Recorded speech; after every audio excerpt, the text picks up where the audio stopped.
This is Chris McDaniels. Like, subscribe to Team W Wrestling on YouTube, subscribe to my other channel, Word of Chris, and subscribe to this channel, Chris McDaniels, and follow me on all my social media accounts. They'll be down there in the description box.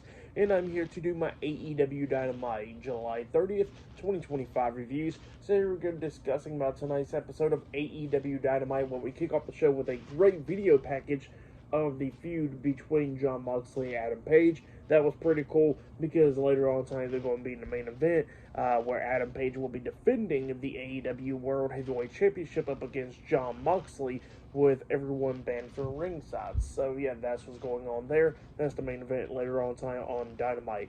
But yeah, then we kick off the show with the first match of the night. It was Matt and Nick Jackson, the Young Bucks, versus Turbo Floyd and Truth Magnum, the Outrunners, in a tag team match. So yeah, this is the tournament tag team match right here in the first round, and winner of this match will go to the semifinals. So yeah, we'll get to this match, and this match, it was a really good one. The Young Bucks was doing everything that they could do to try to win. Like at one point, one of them hit a low blow onto one of the Outrunners.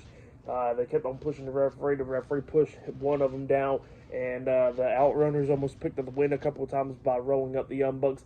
But then at the ending, we see the Young Bucks hit the TK driver onto, I think it was Truth Magnum, and they pinned them for the 1, 2, 3. So yeah, the Young Bucks defeated the Outrunners tonight to advance in the tag team tournament.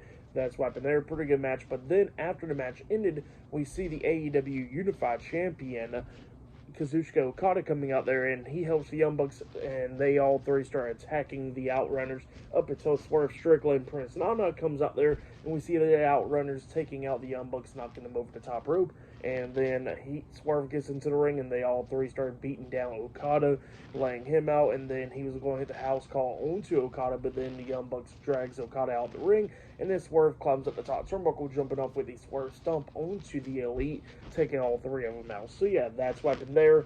Pretty good stuff. But yeah, for the match, what happened after the match, I'll give it all 3.5 stars. That's what I'll give it. It was a pretty good one. But yeah, that's what happened there. But then after that, we see Renee Paquette interviewing Mark Briscoe backstage. And Mark Briscoe was talking about how he's going to get his hands on MJF and everything. But then he gets interrupted by Ricochet and the Gates of Agony. And Ricochet was talking about how Mark Briscoe needs to focus on him because he'll be bloodying him up tonight, just like what he did at Revolution earlier this year. And Mark Briscoe was talking about how he's a different man and all that stuff. And then he turns his attention to the camera because he wants to get his hands on MJF. And then Ricochet says that he will see him later on tonight. So yeah, later on tonight, we're going to be seeing Mark Briscoe versus Ricochet one-on-one. But yeah, I'll see you guys later until the next thing that happens on AEW Dynamite. See you guys later. Till then.